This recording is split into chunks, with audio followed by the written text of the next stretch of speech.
Olha, em 1971, quando eu tinha, portanto, 18 anos, no segundo semestre de 71, eu comecei a trabalhar em publicidade, que era o que eu queria fazer.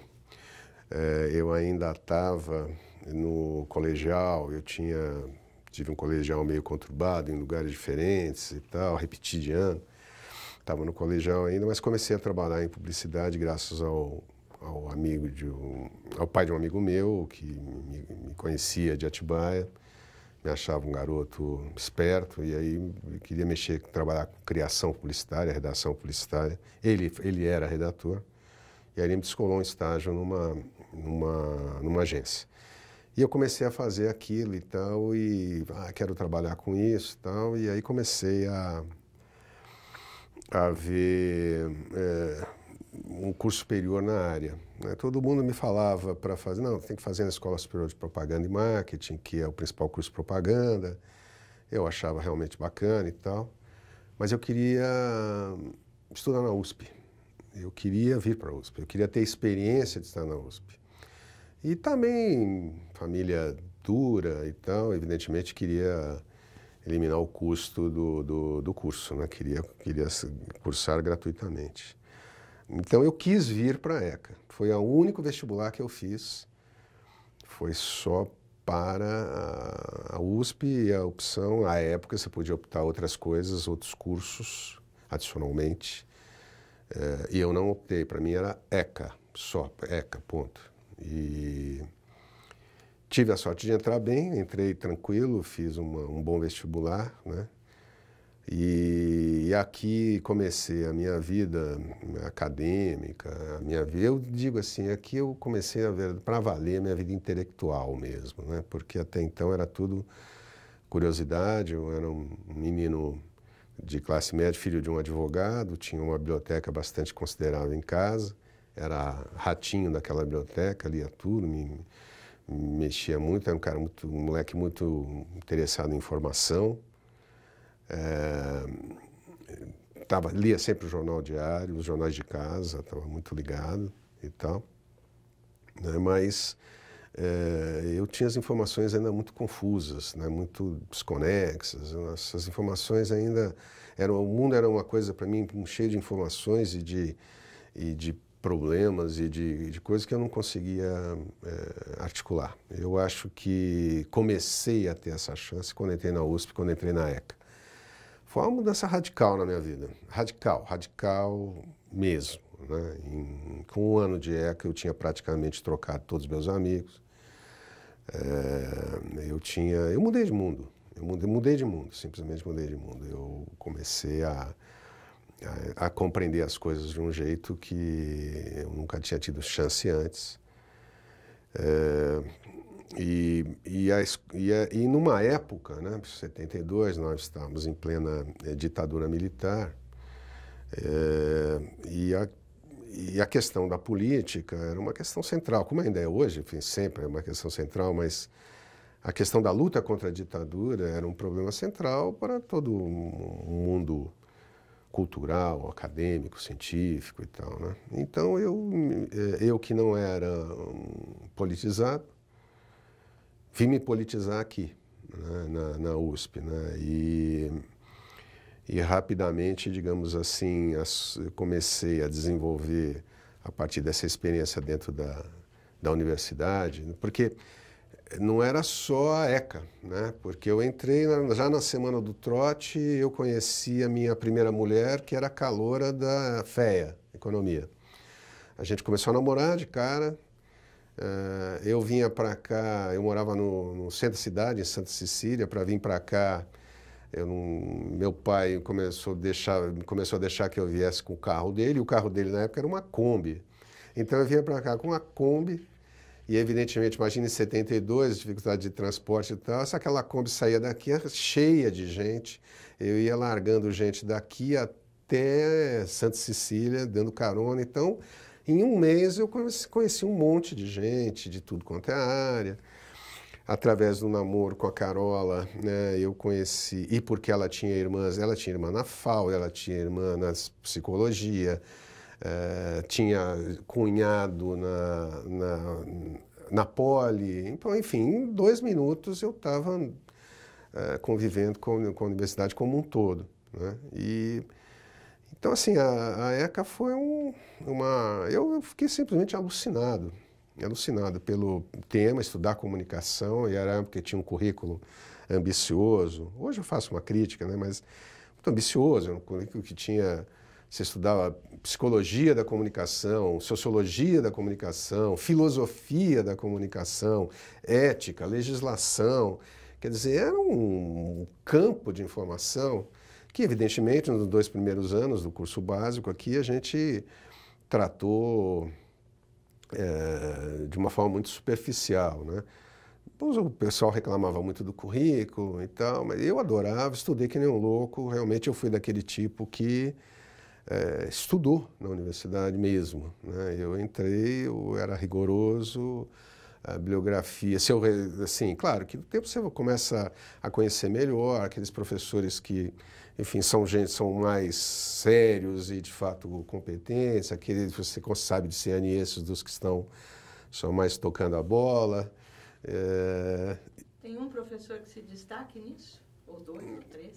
Inicial. Na fase inicial, olha, nos 2 primeiros anos de básico, antes de eu entrar, né, no jornalismo, eu diria, não, tem. Eu lembro, eu fiquei muito impressionado, né, com o Virgílio Noia Pinto, foi um ótimo professor, o Dino Prete, apesar daquele estilo politicamente ser um tipo bem complicado, mas era um tremendo linguista, um cara realmente, o Oswaldo San Jorge, que era professor de teoria da comunicação, enfim, era um time bastante considerável, muito respeitável, né? Politicamente, gente conservadora, né? Mas sem problema nenhum, dada a qualidade, digamos, científica do trabalho e sua competência como mestres mesmo, né? Então eu estudei para valer, eu pegava e levava, eu do tipo que o cara dava bibliografia, eu comprava a bibliografia e lia a bibliografia, né? Então eu era desse tipo. Então eu estudei muito, quer dizer, eu posso dizer que eu tive um enorme proveito no meu curso, do meu aproveitamento acadêmico, na medida em que eu fui fundo.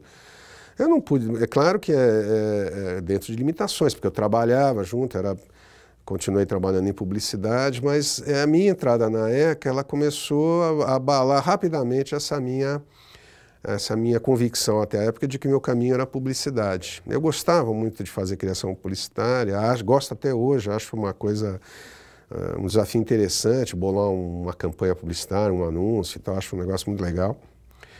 Mas digamos, a dissonância entre o mundo que eu estava se abrindo para mim aqui, a forma como eu estava enxergando as coisas e o mundo da publicidade foi aumentando de uma forma muito intensa, né? Não dava mais para você ser como eu era, um sujeito politizado, de esquerda, querendo derrubar uma ditadura militar, contribuindo para isso, ao mesmo tempo sair de e trabalhar fazendo anúncios, ser um poeta do capital, né?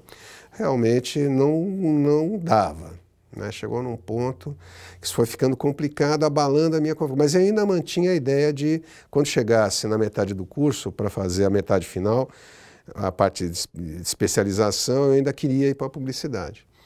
Mas nessa altura eu já tinha uma penca de amigos aqui, inclusive professores, sobretudo o Paulo Roberto Leandro, a Cremilda Medina e o Simval Medina, queridos amigos, que não queriam nem cogitar da hipótese de me deixar entrar no curso de propaganda. E me bombardeavam, e os amigos também, colegas, não, você tem que ir para o jornalismo, tem que ir para o jornalismo e tal. E apesar de eu gostar muito do Luiz Celso Piratininga, que era o nosso professor aqui da época de publicidade e tal, tenho uma grande admiração por ele,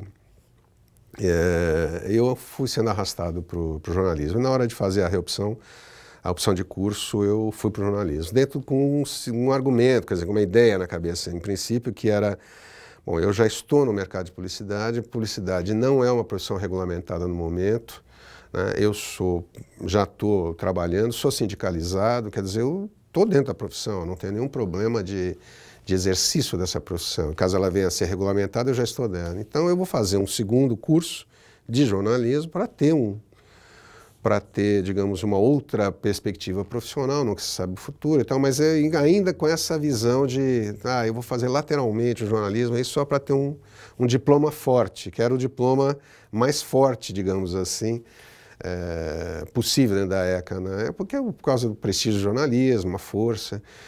E eu queria também uma certa proteção, não era para quem mexia com política, não era mau negócio você ter um diploma de jornalista, porque na ditadura se respeitava, ainda tinha um certo respeito pelo jornalista. Você estava um pouquinho mais protegido sendo jornalista dentro da ditadura, apesar da barbárie toda, do que não tendo aquele negócio. Era enrosco para os agentes da repressão se meter muito com jornalista e tal. Então, também a ideia de ter uma proteção sendo jornalista me cativava.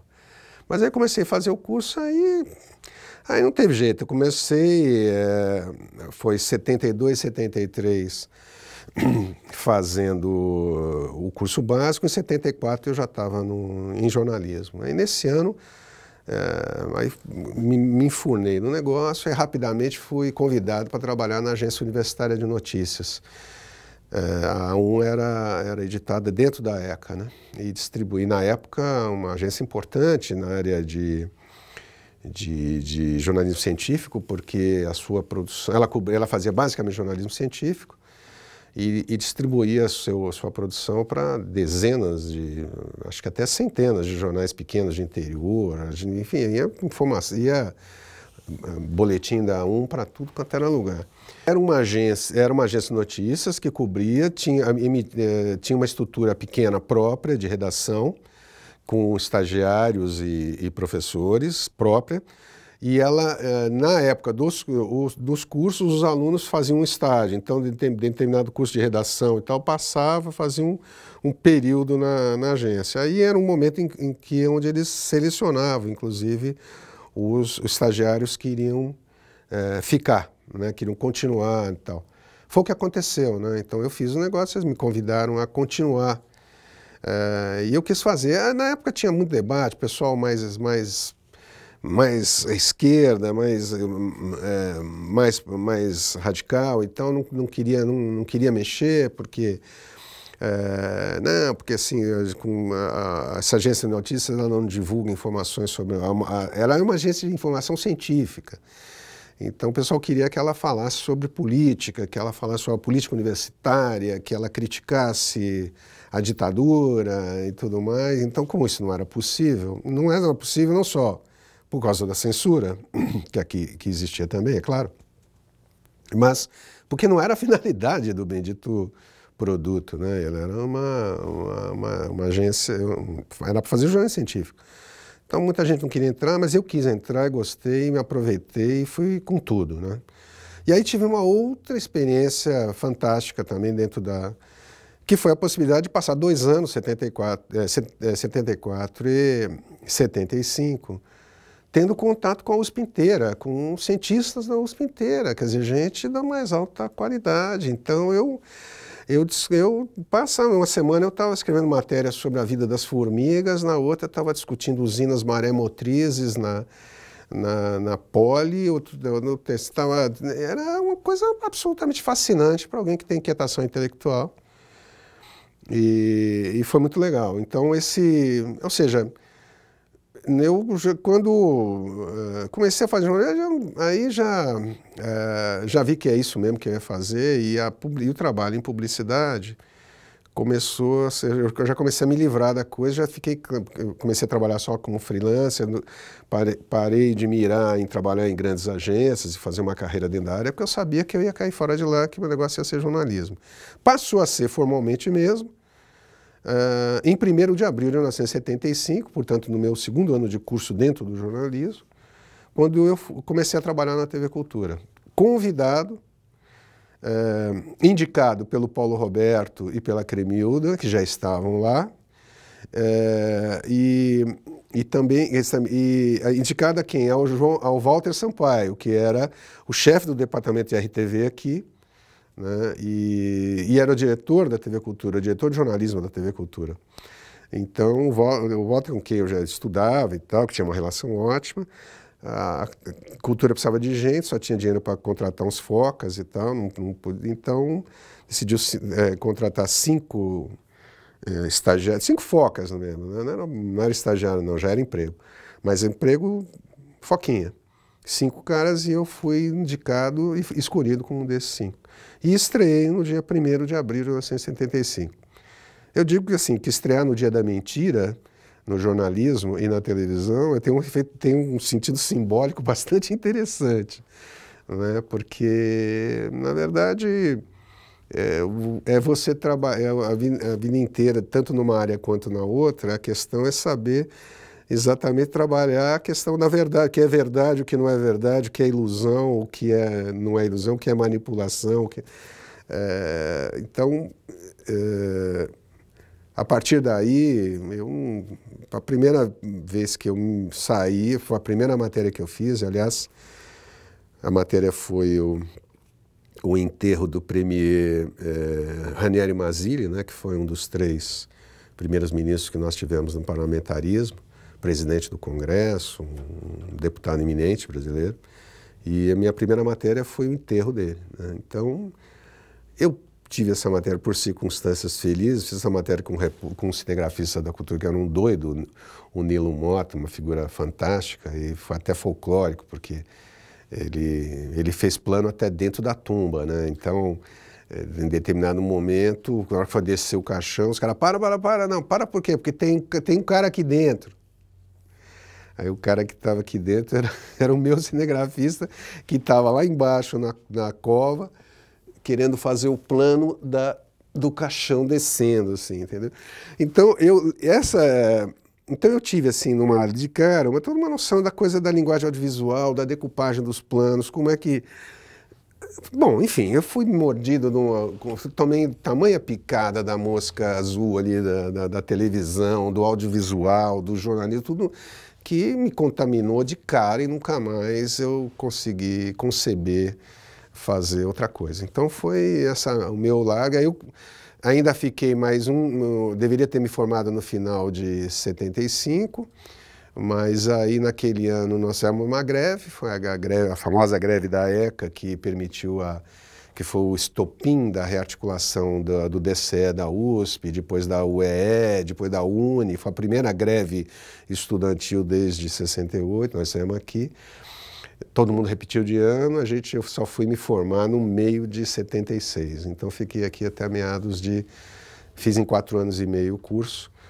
E saí daqui, enfim, encaminhado numa profissão completamente mudado em relação à pessoa que tinha entrado 4 anos e meio antes. Radicalmente mudado, né? E bastante grato, né? Quer dizer, na verdade, sim, eu tive... A ECA para mim foi uma loucura de experiências, né? Eu fui colega aqui meus amigos do cinema, o Pedro Farcas, enfim, tantos cineastas aqui com quem eram meus colegas e trabalhamos juntos, né? Na área o pessoal do teatro, o Cacá Rossé, Irineu Chamiz, tanta gente. Então eu tive, na parte do básico, convivemos todos e fizemos trabalho juntos. Então eu tive a oportunidade de, nesses 2 anos do básico, fazer filme, fazer peça de teatro,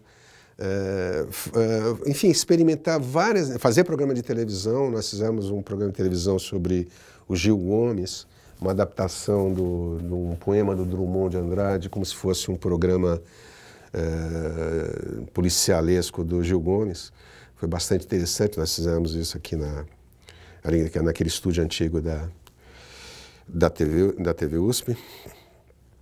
E, enfim, mexi com diversas linguagens, tive acesso a um mundo incrível de informática. Tinha todo o pessoal da teoria, né? O pessoal que mexia com teoria, que eu quase caí para isso também, que também me fascinava, teoria da comunicação. Na época se discutia a ideia de fazer um curso em graduação, e não em pós, mas em graduação de comunicação pura, a ideia de que a gente formasse assim, bacharéis em comunicação para você trabalhar na iniciativa privada ou em governo como gestor de comunicação, planejador de processo de comunicação e tal. Acabou não andando, mas eu trabalhei com os professores que estavam metidos como estagiário, como monitor na próprio projeto de estruturação do curso, entendeu? Então foi uma experiência incrível, realmente. Foram os 4 anos e meio de uma riqueza absurda, né? Enfim, é isso. Inicialmente, numa primeira abordagem, assim, que eu diria, a ECA foi central na minha vida. Eu não teria tido essa experiência se eu tivesse ido para qualquer outra escola de comunicação dessa cidade. Tenho certeza disso. Eu tive a sorte, não sei se sorte ou não, sei lá, se você pensar do ponto de vista de sucesso econômico na carreira, de notoriedade, destaque e tal, talvez se eu tivesse começado numa emissora comercial, numa Tupi à época, numa Globo, eu tivesse tido uma outra trajetória mais exitosa.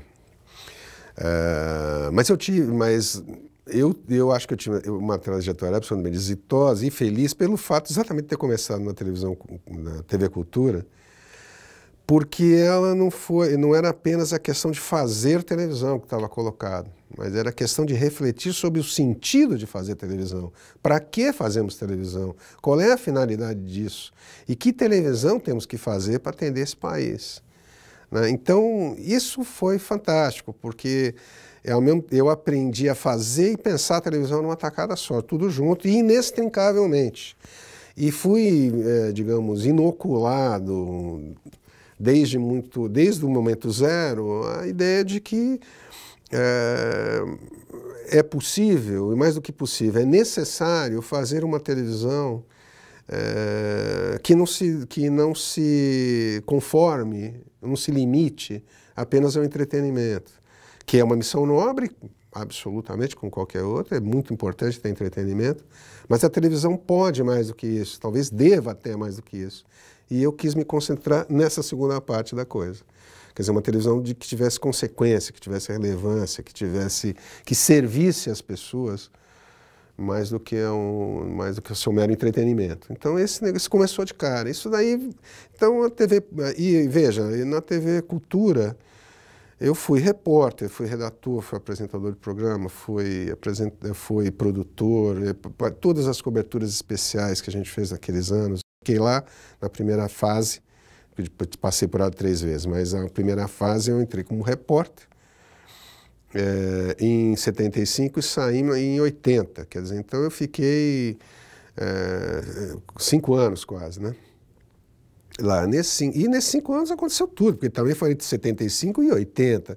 Foram os anos digamos, de rearticulação da sociedade civil e todo o movimento de combate à ditadura, de empurrar quer dizer, a ditadura começou a acabar, ela acabou em 85 formalmente com a eleição do Tancredo, mas ela começou a acabar de fato a partir dessa época, 75 e tal, a época da morte do Vlado, Herzog, professor nosso aqui também, meu chefe na TV Cultura. Então, aqueles anos, teve tudo naqueles anos, movimento de anistia, movimento contra a carestia, a rearticulação do movimento negro, a articulação das mulheres, enfim, todos os movimentos, sociedade civil inteira se rearticulando e tal. Então, eu tive o privilégio, né, digamos, de participar desse movimento social no olho do furacão, e como jornalista, portanto, com acesso fácil às fontes está todo lado. Então, eu estava assistindo, eu tinha a sensação de ver a história se movendo de dentro dela, né?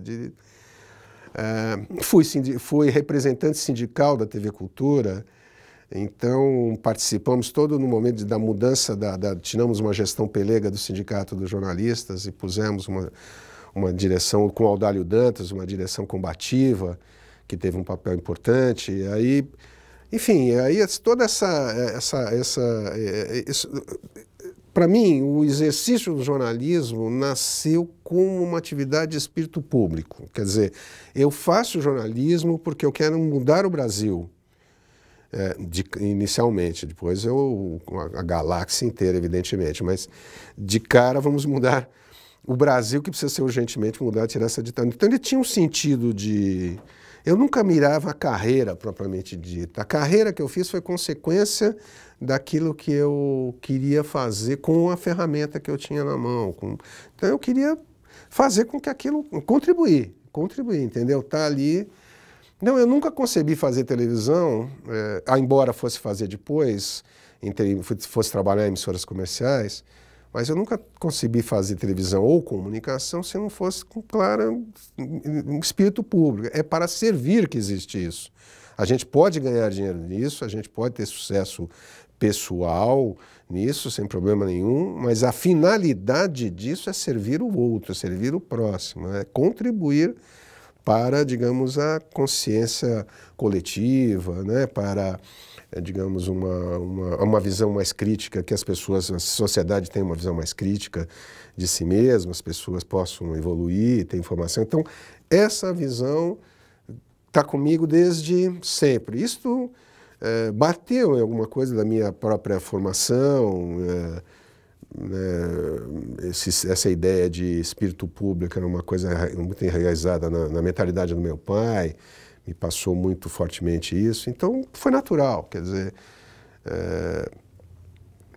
a ideia de comunicação pública para o qual depois na vida eu acabei contribuindo razoavelmente, para mim, ela nasceu naturalmente, comunicação para mim só podia ser uma comunicação de espírito público, embora formalmente possa ser prestada numa emissora, numa empresa privada sem problema nenhum, mas uma comunicação pública no sentido de ser feita com espírito público,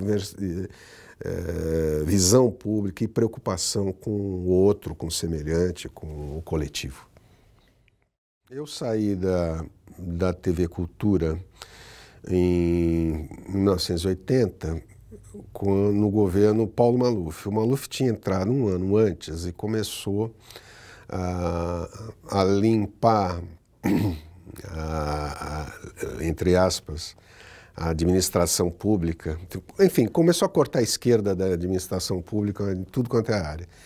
Ele tinha entrado um ano antes. Aí deixou a TV Cultura, foi a sobremesa. E aí ele fez um corte lá, foi um passaralho monumental que levou uns 30 ou 40 numa tacada só, e eu saí nesse em fevereiro de 1980, né? E aí eu assim, bom, e pior, né, que não apenas nos demitiram, né, mas em relação a alguns, e eu estava entre esses alguns, talvez, certamente por causa da minha militância política e sindical e tal, eles nos queimaram no mercado. Quer dizer, a gente não só foi demitido, como tinha pressões do governo se a gente conseguisse um emprego em algum lugar. Que foi o que aconteceu nesse período. Eu consegui um emprego na Bandeira, um convite para trabalhar. Quer dizer, consegui uma posição na Bandeirantes, acertei isso numa sexta-feira para começar na segunda, e quando chego na segunda para trabalhar, diz, desculpa aí, mas o governo pressionou aí, não vai ser mais possível te encaixar. Então enfim, fiquei parado 6 meses, até o meio do ano, onde aí surgiu para mim uma cobertura de férias na Folha de São Paulo, na geral, como copydesk, né, redator, né, na editoria geral. Aí foi uma coisa interessante que também tem a ver com o que era o telejornalismo na época, a forma como ele era percebido, né? Me chamaram para isso, eu fui lá conversar, e o editor ficou bastante hesitante em me botar na função. Na época, assim, mas você está vindo de televisão, quer dizer, basicamente, você não sabe escrever, né? Quer dizer, ele não explicitou, mas a dúvida, não, mas você está vindo de televisão. Quer dizer, se você vir de televisão, significaria É mais ou menos o seguinte, que você não sabe escrever e é um tremendo alienado, porque você está lá dentro da a máquina de moer cérebros, né? A máquina de... eu falo, olha, se você só vai poder saber se eu escrevo ou não, se você me der uma chance de sentar na máquina e me dá uma chance, deixa eu trabalhar um período, pelo menos, aqui dentro, para você examinar a minha produtividade, se eu sei fazer ou não. Né? Aí ele me deixou trabalhar um dia, aí eu falei, não, você escreve, fica aí, e aí eu entrei na Folha de São Paulo como copydesk, fiquei lá uns 15 dias, mais ou menos. Quando estava terminando o período, o Perseu Abramo era editor de educação, tinha uma vaga de férias lá também, era no meio do ano, né? Época de julho, então tinha uma vaga também lá de cobertura de férias, aí eu fui para a educação, cobri mais um período de férias. Aí me dei bem mais ainda, porque no segundo dia da educação eu meti uma matéria na primeira página, eu consegui descobrir tem um negócio na PUC, ele teve lá um reitor numa reunião informal, ele confessou que estavam pensando em fechar a escola de medicina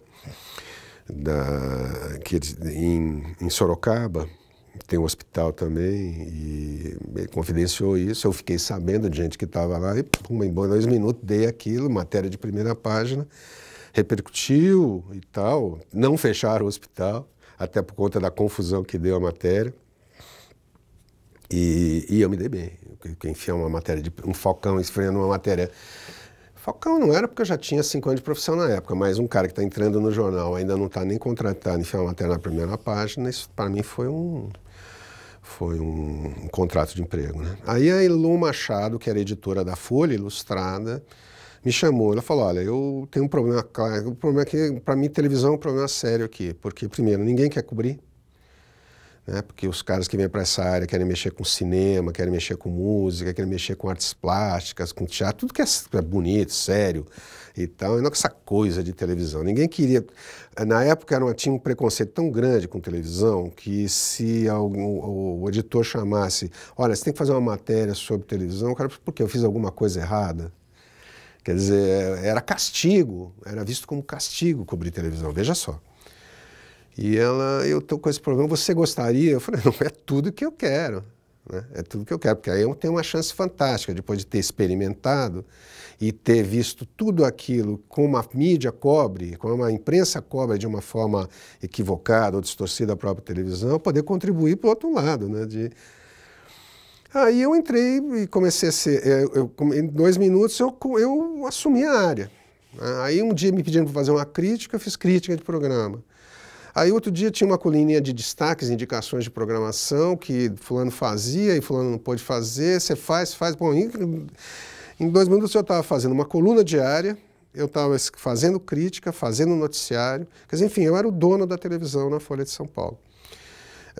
Numa época em que tinha a nossa crítica, na verdade, a cronista era a Helena Silveira, com quem eu tive uma relação difícil por conta disso, mas uma pessoa mais carinhosa. Eu soube entender o que é que significava uma intelectual importante, um artista importante, maduro de idade, de repente ter sua praia invadida por um moleque que está chegando e está se colocando e tal, e tendo seu trabalho. Eu fui muito cuidadoso na gestão dessa, acho que e fomos sempre amigos, e não tivemos, apesar dela ficar, né, senti uma certa rivalidade e tal, tivemos uma ótima relação. Mas enfim, aí o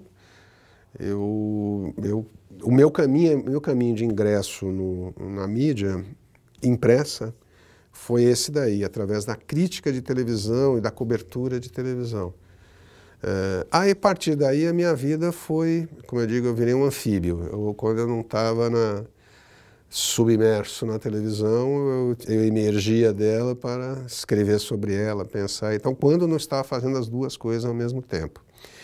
E também, logo depois, no mesmo movimento, praticamente um ano, nesse mesmo, 81 e tal, eu fui convidado pelo Caio Túlio Costa e pelo Matina Suzuki, ambos meus colegas daqui, meus calouros aqui, mas eles estavam tocando o curso de jornalismo da PUC.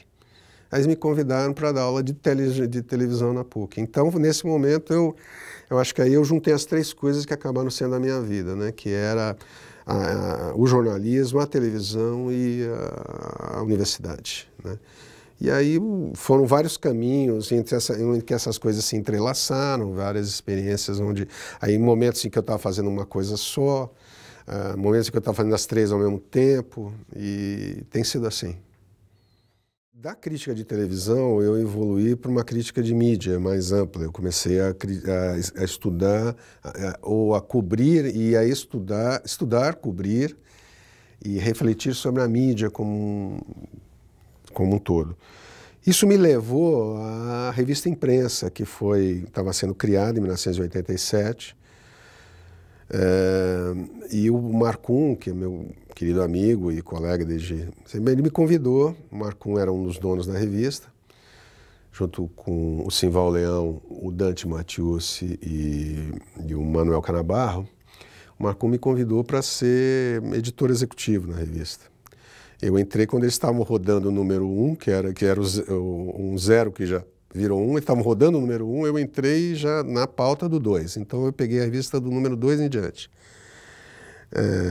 E passei de 87 até 91, né, passei 4 anos na revista Imprensa, num momento que foi o primeiro veículo de mídia, a cobrir mídia regularmente, né?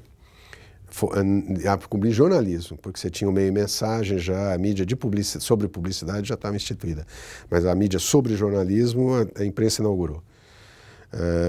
E aí, por meio disso, enfim, eu em determinado momento do percurso fiquei sabendo que o Walter estava escrevendo a biografia dele com uma colega jornalista, a Darlene Dalto. Eu tinha tido uma relação, isso já era 89, 90, eu tinha tido uma relação muito próxima com o Walter no início dos anos 80, quando ele foi para a TV Bandeirantes e implantou a programação da TV Bandeirantes lá com 90 minutos, uma série de programas bastante espertos. E aí, nesse momento, ele foi para lá, ele levou para o Mocidade Independente, do Nelson Mota, assim, levou a TV Tudo, que era aquele grupo de produção de vídeo, aqui um dos grupos pioneiros de vídeo, do vídeo independente em São Paulo, né? E o meu irmão era um dos membros da TV Tudo. A outra era Olhar Eletrônico, todos nós éramos amigos, né? E muito ligados. Eu, de certa forma, não pretensioso dizer que fui um ideólogo do grupo. Fui um pouquinho, sim. Mas eu fui, na verdade, o grande divulgador do movimento todo, porque era todo mundo meu amigo, todo mundo fazendo as coisas que eu achava bacana. E eu tinha a Folha de São Paulo aberta para mim, né? Então era matéria sobre produção independente, enchia a bola de Marcelo Tais, de Fernando Meirelles, Tadeu Jango, Walter Silveira, enfim. E quando eles foram para a Bandeirantes, eu tive um contato com o Walter, a gente ficou muito próximo naqueles anos.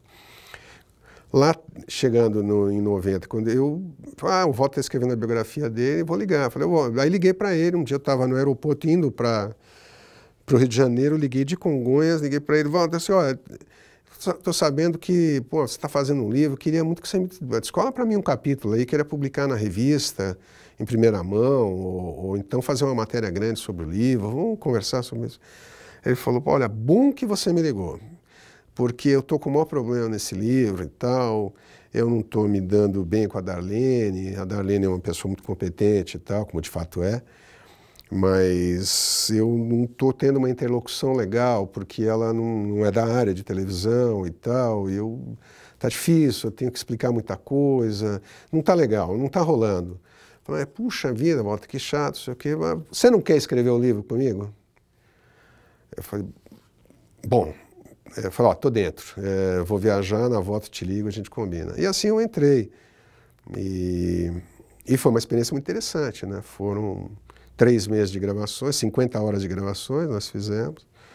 Depois foi um trabalho insano de degravação disso. Tinha uma pessoa da editora Bestseller que foi contratada para fazer esse negócio. A Márcia Lima, minha mulher, fazendo a indexação. me dizendo, é ali, Boni, e aí se deu uma pilha de laudas transcritas desse tamanho, uma pilha, sem brincadeira, uma pilha desse tamanho, assim. E a Márcia leu aquilo tudo e indicava, Boni está citado na lauda 3, na 55, na 87, na 93, na Alcione, blá, blá, blá. Quer dizer, fez uma indexação rigorosa de todos os temas, personagens, então um índice remissivo sobre aquele material absurdo. Então, aí depois sentei e escrevi, passei editando meses, foram 9 meses de edição do livro, escrita e edição do livro, e a gente conseguiu entregar aí no final de 91, né?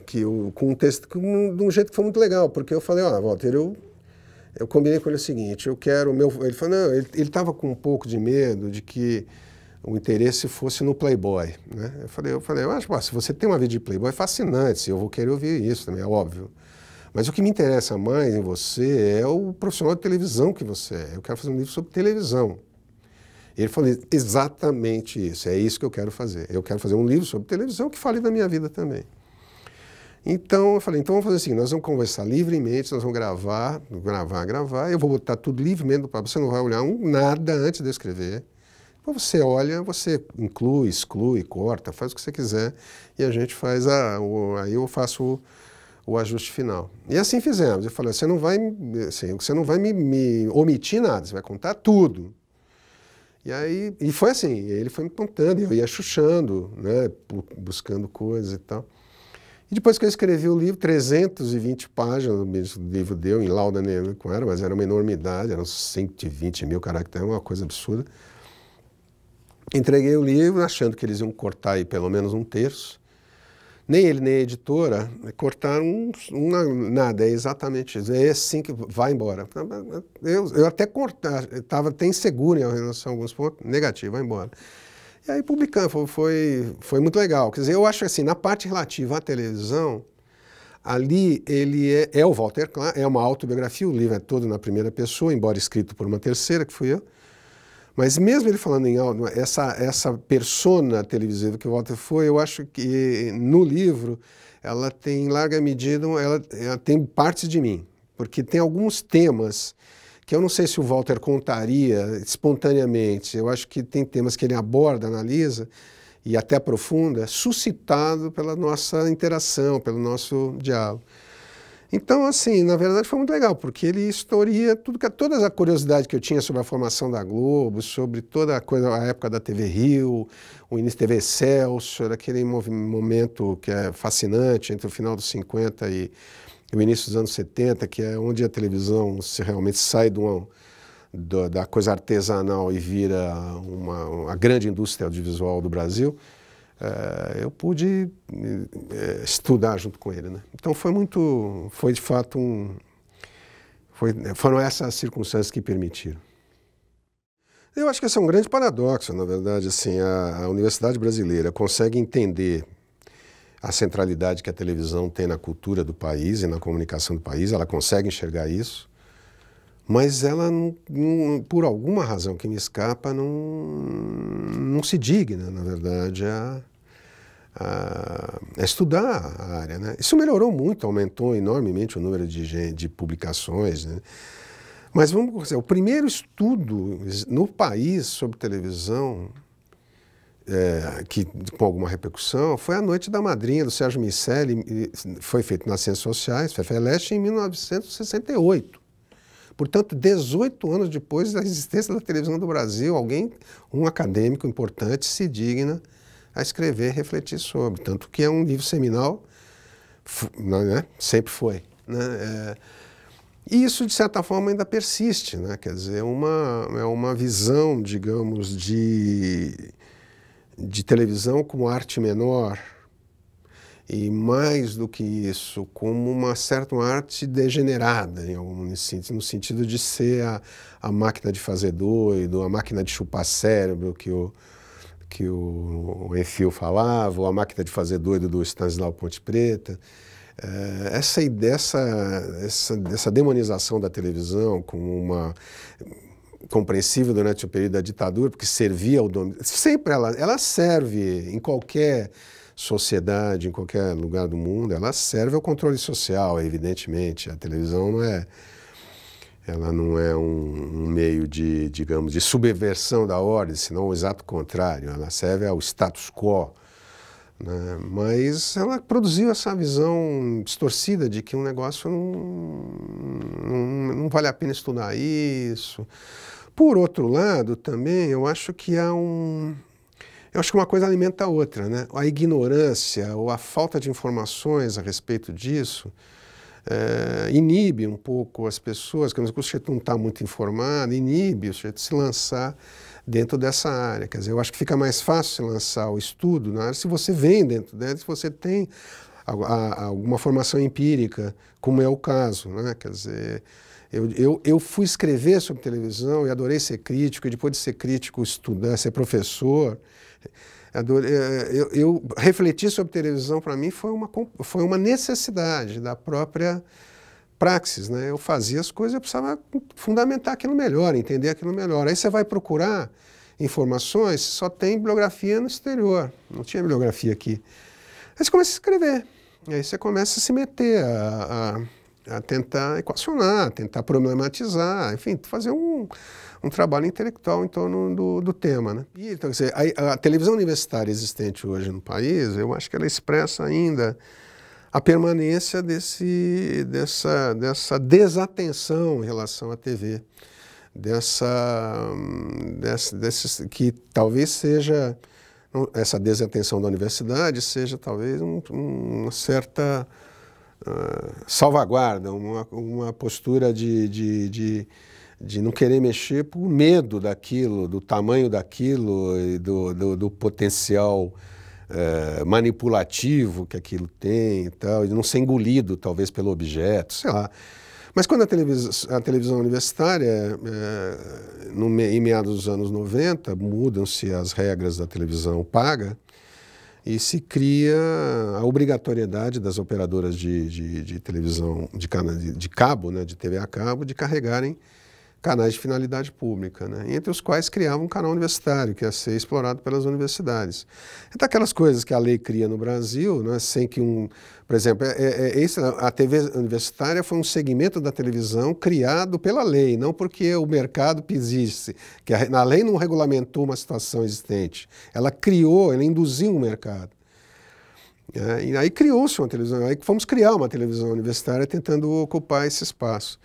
E é ainda, até hoje, veja, de 95 que isso começou, nós estamos, né, quase 20 anos depois, e ainda é um desafio, né, porque a universidade ainda não metabolizou a televisão de modo geral, como não metabolizou a própria televisão que ela faz, né? Quer dizer, a televisão universitária ainda é um bicho complicado dentro da estrutura, né? É aquele entendido como gasto supérfluo, é a primeira coisa que se quer cortar quando tem alguma crise financeira. E ela enfim, aí bate com todos os problemas que tem quer dizer, a ideia de alguns setores da universidade que qualquer divulgação científica é vulgarização, é banalização e é, portanto, distorção do pensamento científico. Então tem muito ainda essa visão e o que seria mais banalização do que a própria a ciência estar na TV, né? Mas enfim, eu acho que a televisão universitária, que é um segmento para o qual eu contribuí, primeiro criando a TV PUC, uma produtora de vídeo, né? Depois iniciando transmissões através da NET São Paulo, num acordo que nós fizemos com a NET, depois articulando as demais universidades, junto com o Cláudio Lembro no Mackenzie, nós articulamos as demais universidades e criamos o Canal Universitário de São Paulo, em 1997. O passo seguinte foi partir para a articulação nacional do segmento, e aí em 2000 nós criamos a Associação Brasileira de Televisão Universitária. E então eu tive aí alguma participação no sentido de constituir um segmento de televisão universitária que hoje é uma coisa, do ponto de vista numérico, muito expressivo. São mais de 150 canais. É uma estrutura, se considerar, quer dizer, das cerca de 2.000 universidades no país, você tem algo em torno chegando perto de 10%, umas 200 mais ou menos, já fazendo atividades de televisão, de modo que ainda tem um vasto campo dentro da própria universidade para crescer, mas tem segmento, mas ele ainda está na luta pela viabilização, ele está na luta por ser, antes de mais nada, institucionalizado. Quer dizer, a universidade tem televisão hoje, e a maior parte das pessoas não sabe disso, ou os que sabem não dão a menor importância para isso, né? Então, eu acho que o desafio da televisão universitária está em ser institucionalizada e a universidade entender o potencial do que significa ter televisão, fazer televisão cultural, científica, televisão pública no melhor espírito, né?